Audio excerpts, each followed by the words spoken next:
And this is installment 3? 4? Doesn't matter. Anyway, it's Friday. Yeah, we'll call it Friday. Anyway, Friday afternoon, really cold out, so thought I'd do a little workshop time. And just for the record, the tail section's on. Sorry I didn't get to video this part of it, and there's a lot of reasons for it. Anyway, just to run you through it here quickly, without disturbing things too much, that's the bottom side of the plane. That's the top side. So this is the elevator section, which I have just now affixed. And the reason I didn't really do any videoing is because I was so busy trying to get the thing to work out. It wasn't difficult, but it was tedious. I'm going to show you this piece of sandpaper here.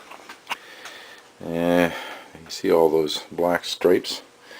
Okay, the carbon fiber rod that runs from this side right through here to this side. So it goes through the tail of the fuselage right there, extends into the wing, hooks into that wheel nut, which is just basically it's a collar with a threaded hole in it, and the carbon fiber rod threads through, pushes into the middle of that, and then the set screw goes into where it would normally lock onto the axle, which in this case it does not.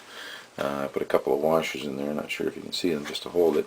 That's the strut that then glues up to the fuselage sides, and that's what the clamp's holding right now.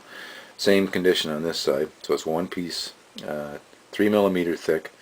Unfortunately, the holes in the wheel nuts were something less than 3mm. So I tried drilling them out, and all I managed to do is break about 3 drill bits, and this is what you end up with.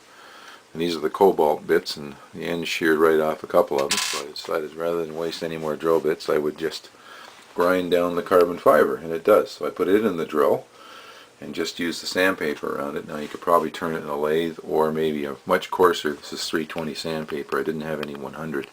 That would have brought it down sooner, but it did it enough to get it into the barrel nuts, or the wheel nuts, so that it was able to hold. And then these pivot. I hope you can see that on the same with this side, on those nuts, and on the carbon fiber rod. So eventually this and this, is that one? Yeah, those two will end up hooking up to the bell cranks here that will make that work from the servos buried in the fuselage. Anyway, so I will now proceed to put the rudder piece on with the pin hinges, so stand by. Change of plan, as I just realized this clamp, which is holding the struts on to support the elevators, is right in the way, so it won't allow me to put the rudder on because the rudder goes on here. So I'm going to have to wait for that to dry, which means I got to leave it overnight again. I don't want to mess. I could put the bottom wing on or fix the top wing section, which is there. But the problem with that is I'm going to mess this up and I'll probably knock the clamp off. So I'm just going to let this set up. And we'll say installment number 5 will be putting the tail section on, and maybe the bottom wing or something. So we'll take it from there. So that's it for this episode. Not very exciting, but stay tuned.